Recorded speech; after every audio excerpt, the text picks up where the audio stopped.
जय जगन्नाथ पिलामाने तुमମାନଙ୍କୁ ମୋ ୟୁଟ୍ୟୁବ୍ ଚ୍ୟାନେଲକୁ ସ୍ୱାଗତ। ପିଲାମାନେ ଚତୁର୍ଥ ଶ୍ରେଣୀ ଭାଷା ମହକ ନୂତନ ସିଲାବସ୍ ଅନୁସାରେ ଭାଷା ମହକରେ ଥିବା ବିଷୟଗୁଡ଼ିକ ପ୍ରଥମେ ଆମେ ଜାଣିନେବା। ତାପରେ ଆମେ ପ୍ରଥମ ପାଠକୁ ଆମେ ଆଲୋଚନା କରିବା। ତାହେଲେ ଚାଲନ୍ତୁ ଏବେ ଆମେ ଦେଖିନେବା କ'ଣ ସବୁ ବିଷୟ ଅଛି। ଦେଖ ପିଲାମାନେ ସୂଚୀପତ୍ର ଚତୁର୍ଥ ଶ୍ରେଣୀ ପିଲାମାନେ ତୁମର ଭାଷା ମହକରେ ଥିବା ବିଷୟଗୁଡ଼ିକ ବିଷୟରେ ତୁମେ ଆଗେ ପ୍ରଥମେ ଜାଣିନିଅ କ'ଣ କ'ଣ ନୂଆ ବିଷୟଗୁଡ଼ିକ ସବୁ ଅଛି। ତାପରେ ଗୋଟି ଗୋଟି କରି ସବୁ ପାଠକୁ ଆଲୋଚନା କରିବା। ପ୍ରଥମେ ନୀତିଶିକ୍ଷା। ନୀତିଶିକ୍ଷାରେ ପ୍ରଥମ ବିଷୟ ଆସୁଛି ଟିକି ଚଢ଼େଇ ପଦ୍ୟ। ଭାରତର ମହିଳା ବିମାନ ଚାଳିକା ପଠନ ନିମନ୍ତେ। ଦ୍ୱିତୀୟରେ ଆସୁଛି ସ୍ୱାଧୀନ ଦେଶର ସନ୍ତାନ ଆମେ ବାପୁଙ୍କଠାରୁ ଶିଖିଛୁ ମୁହିଁ ପଠନ ନିମନ୍ତେ। ତୃତୀୟରେ ଆସୁଛି ନକଲି ସୁନା ଚିତ୍ରକଥା ଶପଥ ପଠନ ନିମନ୍ତେ। ଦେଶ ପ୍ରେମ ମଧ୍ୟରେ କିଛି ବିଷୟ ଆସୁଛି, ସେଥିମଧ୍ୟରୁ ଦେଖିନେବା। 4ରେ ଆସୁଛି ଜୟୀ ରାଜଗୁରୁ ଗଦ୍ୟ ବିଭାଗର। ଶହୀଦ ରେଣ୍ଡୋ ମାଝୀ ପଠନ ନିମନ୍ତେ। 5ରେ ଆସୁଛି ଓଡ଼ିଶା ମୋର ଦେଶ ପଦ୍ୟ ବିଭାଗରେ। ଆମେ ଓଡ଼ିଆ ଆମ ଖାଦ୍ୟ ବଢ଼ିଆ ପଠନ ନିମନ୍ତେ। 6ରେ ଆଚାର୍ଯ୍ୟ ହରିହର ଜୀବନୀ ରାଷ୍ଟ୍ରପତି ଦ୍ରୌପଦୀ ମୁର୍ମୁ ପଠନ ନିମନ୍ତେ। ନେକ୍ସଟ ଆମେ ଜାଣିନେବା ଜ୍ଞାନ ବିଜ୍ଞାନରେ ଥିବା କେତେ ଗୁଡ଼ିଏ ପାଠ। ପ୍ରଥମେ ଆମ ସୂର୍ଯ୍ୟଯାନ 7ରେ ଏକାଙ୍କିକା ଆମ ସୌରଜଗତ ପଠନ ନିମନ୍ତେ। 8ରେ ଆସୁଛି କମ୍ପ୍ୟୁଟର ଏକ ପରିଚୟ ଗଦ୍ୟ ବିଭାଗରେ ଆସୁଛି। ଆସ କମ୍ପ୍ୟୁଟରର ବିଭିନ୍ନ ଯନ୍ତ୍ରପାତି ଚିହ୍ନିବା ପଠନ ନିମନ୍ତେ ଅଛି। ତାହେଲେ ପିଲାମାନେ ନେକ୍ସଟ ଅଛି ପ୍ରକୃତି ଓ ପରିବେଶ ଭିତରେ ଆସୁଥିବା କେତେ ଗୁଡ଼ିଏ ବିଷୟକୁ ଆମେ ପଢ଼ି ନେବା। ପିଲାମାନେ 9ରେ ମୁଁ ନିମ୍ବ ଗଛ ଗଦ୍ୟ ଗଛର ପତର ଦିଅଇ ଛାଇ ପଠନ ନିମନ୍ତେ ଅଛି। 10ରେ ଅଛି ଗଛ ଓ କାଠୁରିଆ ପଦ୍ୟ। 2ଟି ହାତ କାମ ବହୁତ ପଠନ ନିମନ୍ତେ।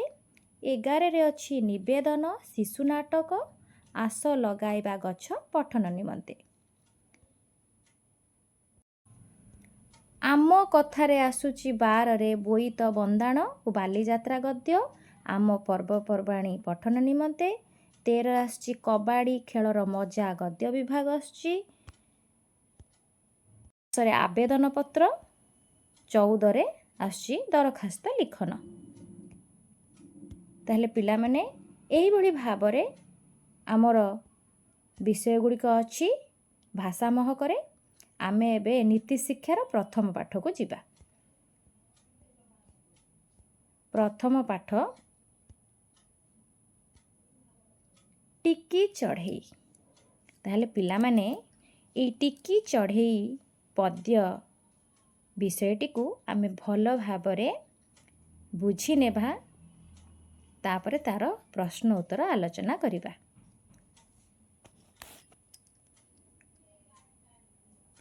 ଗଛ ଡାଳଟିରେ ଘରଟି ମୋର ଅତି ଛୋଟ ଅଟେ ଅଣ୍ଡା ଆକାର। ମା ସହ ମୁହିଁ ଅତି ଖୁସିରେ ଖଣ୍ଡି ଉଡ଼ା ଦେଇ ଉଡ଼ଇ ଧୀରେ।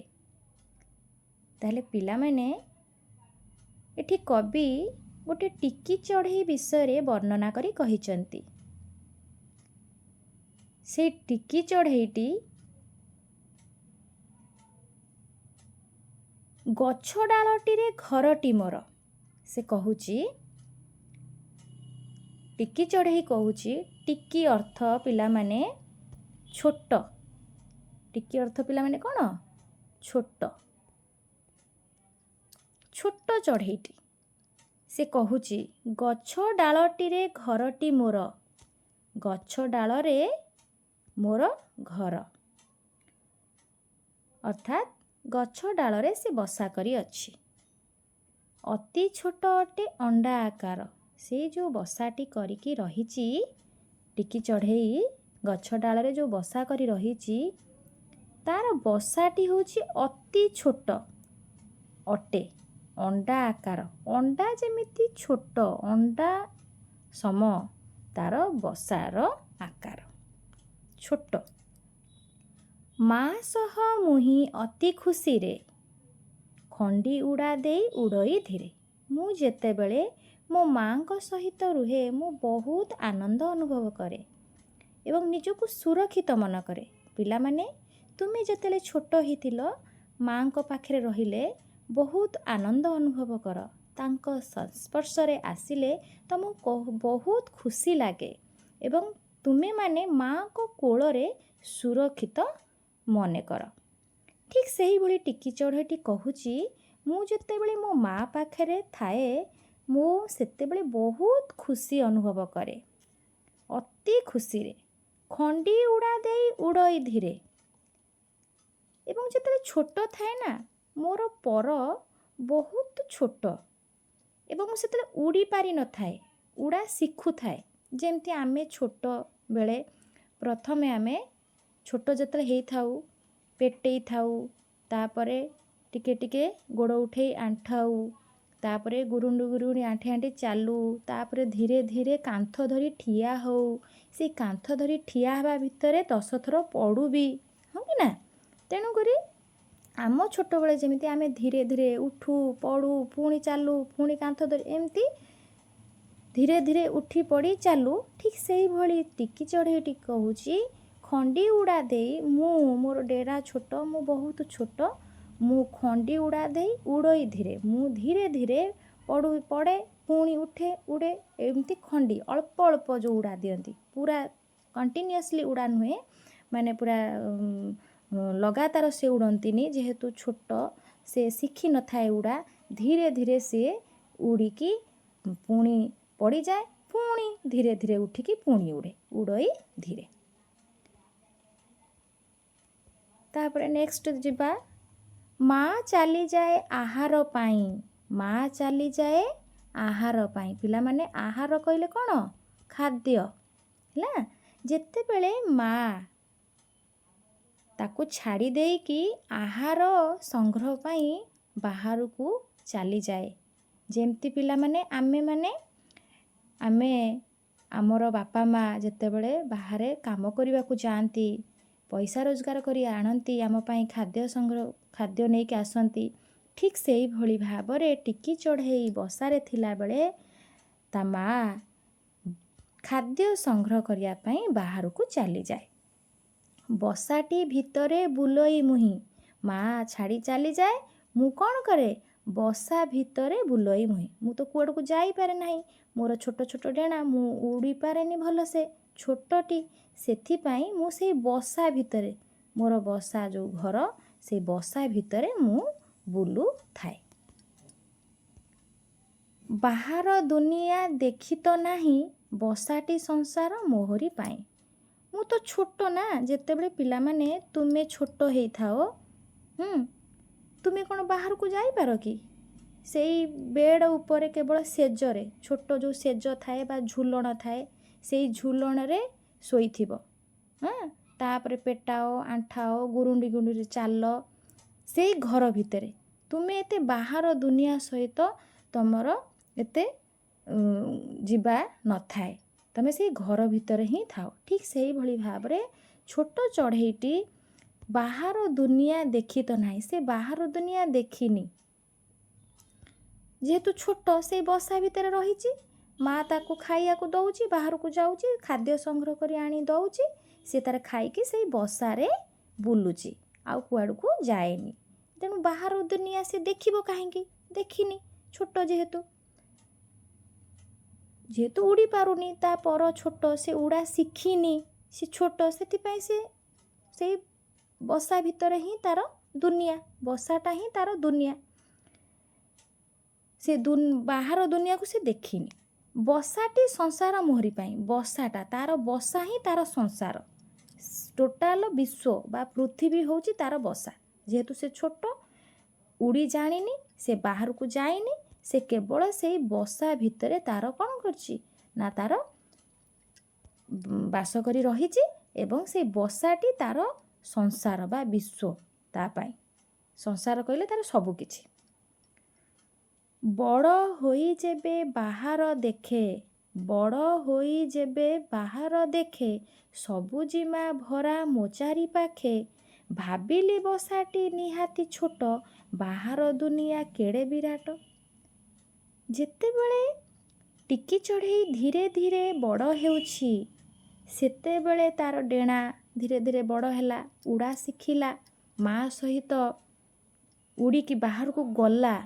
ସିଏ ଯେତେବେଳେ ବଡ଼ ହେଇଗଲା, ସେ ମାଆଙ୍କ ସହିତ ଯେତେବେଳେ ଉଡ଼ି ଉଡ଼ି ଅଲଗା ଜାଗାକୁ ଗଲା, ବାହାର ଦୁନିଆ ଦେଖିଲା, ବାହାର ଦେଖେ, ବାହାରର ସବୁଜିମା ଭରା ମୋ ଚାରି ପାଖେ, ତା ଚତୁଃପାର୍ଶ୍ୱରେ ବଣ, ଜଙ୍ଗଲ, ପର୍ବତ, ଝରଣା ସବୁ ଦେଖିକି, କ୍ଷେତ ଯେଉଁ ଜମି ପୁରା ଶସ୍ୟରେ ଭରପୁର, ଜଙ୍ଗଲରେ ଫଳ ଫୁଲ ସବୁ ଭର୍ତ୍ତି, ସବୁଜିମା ଭରା ମୋ ଚାରି ପାଖେ, ତା ଚତୁଃପାର୍ଶ୍ୱରେ ଏଇ ଯେଉଁ ସବୁଜ ବନାନୀ, ଅରଣ୍ୟ, ଜଙ୍ଗଲ, ଲତା, ଫଳ ଫୁଲ, ପର୍ବତ, ଝରଣା ଦେଖିଲା, ଭାବିଲି ବସାଟି ନିହାତି ଛୋଟ।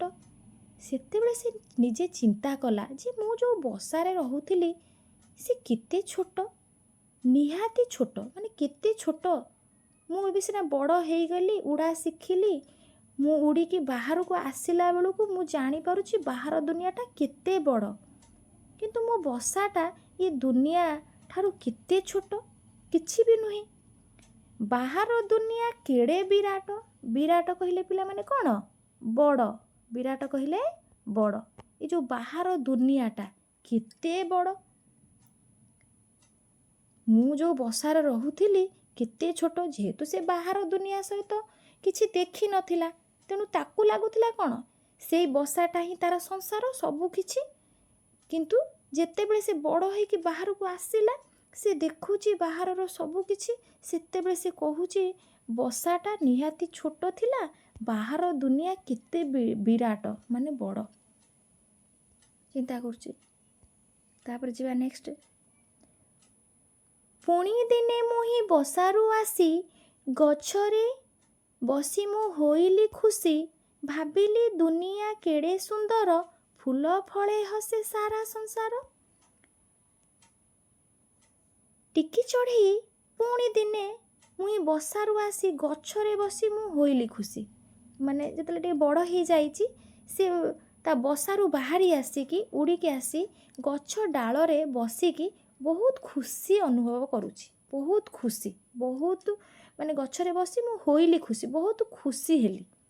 ଭାବିଲି ଦୁନିଆ କେଡ଼େ ସୁନ୍ଦର, ମାନେ ସେ ଚିନ୍ତା କରୁଥାଏ, ବସା ଭିତରୁ ବାହାରି ଆସିଲା, ଗଛ ଉପରେ ବସିକି ଭାବୁଛି, ଏତେ ଖୁସି ଅନୁଭବ କରୁଛି, ବାହାର ଦୁନିଆ ଦେଖୁଛି, ତାକୁ ଆନନ୍ଦ ଲାଗୁଛି, ଖୁସି ହେଉଛି।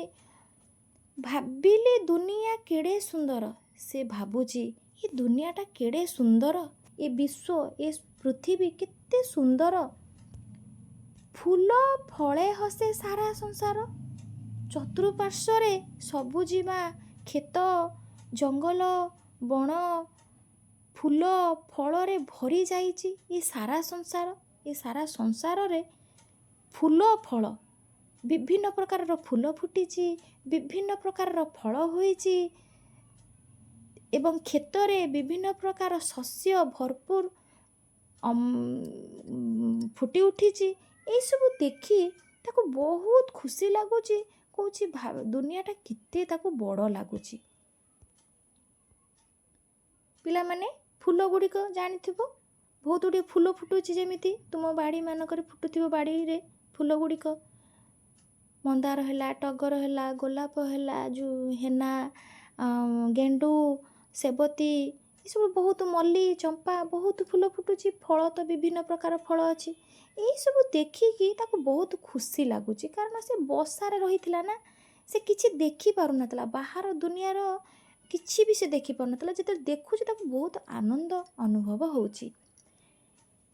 ତାପରେ ନେକ୍ସଟ ଯିବା ପିଲାମାନେ। ନୀଳ ଆକାଶର ବିରାଟ ଦେହ, ଦେଖି ମୋ ମନରେ ଆସିଲା ଭୟ, ବିଶାଳ ବିଶ୍ୱର ବିସ୍ମୟ କଥା, ଭାବି ବସିଲେ ମୋ ଘୁରୋଇ ମଥା। ନୀଳ ଆକାଶର ବିରାଟ ଦେହ, ବିରାଟ କହିଲେ ପିଲାମାନେ କ'ଣ? ବଡ଼। ମାନେ ମୁଁ ଯେତେବେଳେ ମୁଣ୍ଡ ଉଠେଇକି ଦେଖୁଛି ଉପରକୁ, ମୋ ମୁଣ୍ଡ ଉପରେ ବିରାଟ ନୀଳ ଆକାଶର ବିରାଟ ଦେହ, ଯେଉଁ ନୀଳ ଆକାଶ ଦେଖାଯାଉଛି ତାର ଯେଉଁ ବିରାଟ ଦେହ ବିଛେଇ ହେଇକି ମୋ ମୁଣ୍ଡ ଉପରେ ରହିଛି, ଏତେ ବଡ଼, ଦେଖି ମୋ ମନରେ ଆସିଲା ଭୟ।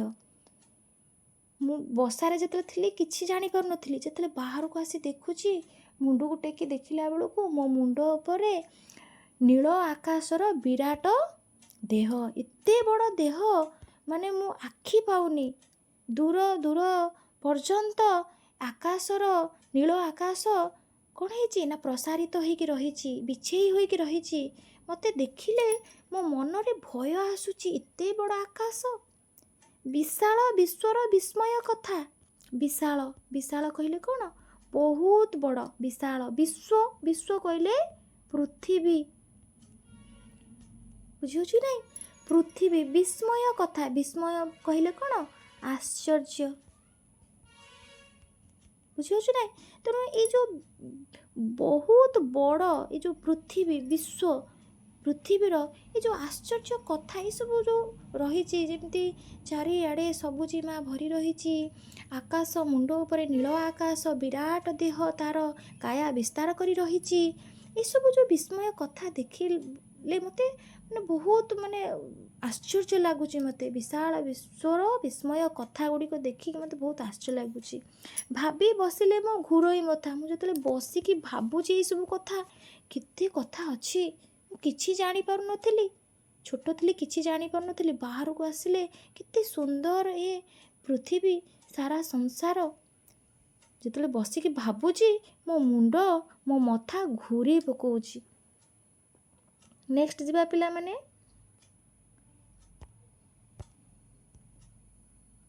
ସକାଳ ସୁରୁଜ କଅଁଳ ଖରା, ମନରେ ଭରିଲା ଭାବ ନିଆରା, ଟିକି ଚଢ଼େଇ ମୁଁ ଟିକି ମୋ ଡେଣା, ଉଡ଼େ ମୋ ଆକାଶେ ନମାନି ମନା। ସକାଳ ସୁରୁଜ, ସୁରୁଜ କହିଲେ ପିଲାମାନେ, ସୁରୁଜ କହିଲେ ଏଟା ପଦ୍ୟ ଶବ୍ଦଟା, ଗଦ୍ୟ ଶବ୍ଦ କ'ଣ ପିଲାମାନେ? ନା ସୂର୍ଯ୍ୟ, ବୁଝିହେଉଛି ନାଇଁ? କଅଁଳ କହିଲେ କ'ଣ? ନରମ ଖରା, ଯେଉଁ ଖରାର ଉତ୍ତାପ ବା ତେଜ ବହୁତ କମ୍, ଆମ ଶରୀରକୁ କାଟେ ନାହିଁ, ଆମ ଦେହକୁ କାଟେନି, କଅଁଳ ଖରା, ସେ ଖରା ନେଲେ ଆମ ଦେହ ପାଇଁ ବହୁତ ଭଲ। ତେଣୁ ସେ ଯେଉଁ କଅଁଳ ଖରା, ସକାଳ ସୁରୁଜ, ସକାଳେ ଯେଉଁ ସୂର୍ଯ୍ୟଟି ଉଁଚି ଉଦୟ ହେଉଛି, ତାର ଯେଉଁ କଅଁଳ ଖରା, ନରମ ଖରା, ତା ଆମ ଦେହକୁ କ'ଣ କାଟେ ନାହିଁ ସେ ଜମା। ମନରେ ଭରିଲା ଭାବ ନିଆରା, ସେଇ ଯେଉଁ ଖରାଟା ଯେତେବେଳେ ପଡ଼ୁଛି, ସେତେବେଳେ ଆମ ମନରେ, ମୋ ମନରେ ଗୋଟେ ଭାବ ଗୋଟେ ଅଲଗା ଆସୁଛି, ବହୁତ ଭଲ ଲାଗେ। ସକାଳର ଯେଉଁ କଅଁଳ ଖରାଟା ଆମ ମନରେ ଗୋଟେ ଅଲଗା ଭାବନା ଭରିଯାଏ, ବହୁତ ଫ୍ରେଶ୍ ଲାଗେ, ଭଲ ଲାଗେ, ଖୁସି ଲାଗେ, ଆନନ୍ଦ ଲାଗେ। ଟିକି ଚଢ଼େଇ ମୁଁ ଟିକି ମୋ ଡେଣା, ମୁଁ ହେଉଛି ଟିକି ଚଢ଼େଇ, ଛୋଟ ଚଢ଼େଇ, ମୋ ଡେଣା ବହୁତ ଛୋଟ, ମୁଁ ଟିକି ଚଢ଼େଇ, ମୋ ଡେଣା ବହୁତ ଛୋଟ, ଉଡ଼େ ମୁଁ ଆକାଶେ ନମାନି ମନା, ଆକାଶରେ ମୁଁ ଉଡ଼ି ବୁଲେ, ମୁଁ ମୋ ମା' ଯେତେ ମନା କଲେ ବି, ମା' ମନା କରେ, ତୁ ଛୋଟଟି, ତୁ ଜମା ଉଡ଼ିନି, ତୁ ଭଲସେ ଶିଖି ସାରେ, ତୋର ଛୋଟ ଡେଣା, ମା' ତୁ ଉଡ଼ିନି। ମୋତେ ଯେତେ ମନା କଲେ ବି, ବାବାରେ କି ମା'ରେ ମୋତେ ଡାକିକି ଯେତେ ମନା କଲେ ବି, ମୁଁ ନ ମାନିକି ମୁଁ ମୋ ଆକାଶକୁ ଉଡ଼ିଯାଏ, ଉଡ଼େ ମୁଁ ଆକାଶେ ନମାନି ମନା, ମା' ଯେତେ ମନା କଲେ ବି ନ ମାନିକି ମୁଁ ଆକାଶରେ ଉଡ଼ିଯାଏ। ତାହେଲେ ପିଲାମାନେ, ଏଠି କବି କେତେ ସୁନ୍ଦର ଭାବରେ ଟିକି ଚଢ଼େଇ ବିଷୟରେ ବର୍ଣ୍ଣନା କରିଛନ୍ତି, କେତେ ସୁନ୍ଦର କଥା। ଆମେ ଯେମିତି ଛୋଟବେଳେ ଆମେ ମା'ଙ୍କ ହାତ ଧରି ଚାଲୁ, ଠିକ୍ ସେଇଭଳି ଟିକି ଚଢ଼େଇଟି ସେଇ ବସା ଭିତରେ ରହେ, ଆମର ମା ଯେତେବେଳେ ବାହାରକୁ ଯାଆନ୍ତି ବାପା ମା କାମ କରିବା ପାଇଁ ଆମ ଖାଦ୍ୟ ସଂଗ୍ରହ କରିକି ଆମକୁ ଦିଅନ୍ତି, ଆମେ ସେଇ ଘରେ ହିଁ ରହିଥାଉ, ଆମେ ବାହାରର ଦୁନିଆ କିଛି ଜାଣିନଥାଉ। ଠିକ୍ ସେଭଳି ଟିକି ଚଢ଼େଇ ମଧ୍ୟ ଠିକ୍ ସେଇଭଳି ତା ମା ଯେତେବେଳେ ବାହାରୁ ଖାଦ୍ୟ ସଂଗ୍ରହ କରିବାକୁ ଯାଏ, ସେ ସେମିତି ବସାରେ ଥାଏ। ସେ ଭାବେ ଏଇ ବସା ହିଁ ମୋର ସଂସାର ସବୁକିଛି। କିନ୍ତୁ ଧୀରେ ଧୀରେ ଯେତେ ବଡ଼ ହୁଏ, ବାହାର ଦୁନିଆ ଦେଖେ, ତାକୁ ସବୁ ଆଶ୍ଚର୍ଯ୍ୟ ଲାଗେ, କେତେ ସୁନ୍ଦର ଏ ଦୁନିଆ। ଆମେ ଯେମିତି ବଡ଼ ହେଲେ ଆମେ ଧୀରେ ଧୀରେ ଘରୁ ବଡ଼ ହଉ, ସ୍କୁଲକୁ ଯାଉ, ସ୍କୁଲର ପରିବେଶ ଦେଖି ଆମକୁ ଖୁସି ଲାଗେ, ଆନନ୍ଦ ଲାଗେ। ପୁଣି ଯେତେବେଳେ ଆହୁରି ଅଧିକ ପଢ଼ିବାକୁ ଚାହୁଁ, ଆମେ ରାଜ୍ୟରେ ପଢ଼ୁ, ବାହାରକୁ ଯାଉ, ଦେଶ ବାହାରକୁ ଯାଉ, ଏଇଭଳି ଭାବରେ ଆମେ ନୂଆ କଥା ଶିଖିବାକୁ ପାଉ। ଠିକ୍ ସେଇଭଳି ପିଲାମାନେ ନିଶ୍ଚିନ୍ତ ଭାବରେ ଆମେ ଯେତେ ଆମେ ବାହାର ଦୁନିଆ ସହିତ ମିଶିବା, ଜାଣିବା, ଆମର ଜ୍ଞାନ ସେତେ ଅଧିକ ବଢ଼ିବ। ବିଭିନ୍ନ କଥା ଜାଣିବା, ରାଜ୍ୟ ବିଷୟରେ ଜାଣିବା, ଦେଶ ବିଷୟରେ ଜାଣିବା, ବିଭିନ୍ନ ମନ୍ଦିର ବିଷୟରେ ଜାଣିବା, ବିଭିନ୍ନ ପର୍ଯ୍ୟଟନ ସ୍ଥଳୀ ବିଷୟରେ ଜାଣିବା, ବିଭିନ୍ନ ପ୍ରକାର ଲୋକମାନଙ୍କ ସଂସ୍ପର୍ଶରେ ଆସି ବିଭିନ୍ନ କଥା ଜାଣିବା, ଆଚାର ବ୍ୟବହାର ସବୁ, କେଉଁ ଦେଶର କେଉଁ ରାଜ୍ୟର ଖାଦ୍ୟ କ'ଣ ସବୁ ସେ ବିଷୟରେ ଜାଣିବା, ପୋଷାକ ପତ୍ର କ'ଣ କେଉଁ ଦେଶର ରାଜ୍ୟର ଅଲଗା ଅଲଗା ସେ ବିଷୟରେ ଜାଣିବା। ଆମେ ଯଦି ଘର ଭିତରେ କ'ଣ ରହିଯିବା, ତାହେଲେ ଆମେ କିଛି ଜାଣିପାରିବା ନାହିଁ। ତେଣୁକରି ନିଶ୍ଚିନ୍ତ ଭାବରେ ଆମେ ବାହାର ସହିତ ଯେତେ ଆମେ ବାହାର ସଂସ୍ପର୍ଶରେ ଆସିବା, ଆମର ଜ୍ଞାନ ସେତେ ବୃଦ୍ଧି ହୋଇ ହୋଇ ଚାଲିବ। ଯଦି ଆମେ ସ୍କୁଲ ନ ଯିବା, ପାଠ ନ ପଢ଼ିବା, ଘରେ ସେଇ ମୋବାଇଲରେ ଖେଳିବା କି ଘରେ ଖାଲି ବହି ପଢ଼ିବା, ତାହେଲେ ପାଠ ଆମର ବୃଦ୍ଧି ହେବ ନାହିଁ। ଆମେ ଯେତେ ଚତୁଃପାର୍ଶ୍ୱରୁ ପଢ଼ିବା, ତାହେଲେ ଆମର ଜ୍ଞାନ ସେତେ ବଢ଼ି ବଢ଼ି ଯିବ। ତାହେଲେ ପିଲାମାନେ ଆମେ ନିଶ୍ଚିନ୍ତ ଭାବରେ ଆମର ଚତୁଃପାର୍ଶ୍ୱ ସହିତ ସବୁକିଛି ଦେଖିକି ଆମେ ପାଠ ପଢ଼ିବା, ଖାଲି ବହି ପଢ଼ିଲେ ହେବ ନାହିଁ। ତାହେଲେ ଠିକ୍ ଅଛି ପିଲାମାନେ, ଆମେ ପଦ୍ୟ ବିଭାଟିକୁ ଭଲ ଭାବରେ ବୁଝିନେଲେ ନେକ୍ସଟ ଭିଡ଼ିଓରେ ଆମେ ଏହାର ପ୍ରଶ୍ନ ଉତ୍ତରକୁ ଆଲୋଚନା କରିବା। ତାହେଲେ ଯଦି ଭିଡ଼ିଓଟି ଭଲ ଲାଗିଥିବ ଲାଇକ୍ କରିଦେବେ ପିଲାମାନେ। ଯଦି ଚ୍ୟାନେଲରେ ନୂଆ ଥିବେ ନିଶ୍ଚିନ୍ତ ଭାବରେ ସବସ୍କ୍ରାଇବ୍ କରିଦେବେ। Thank you.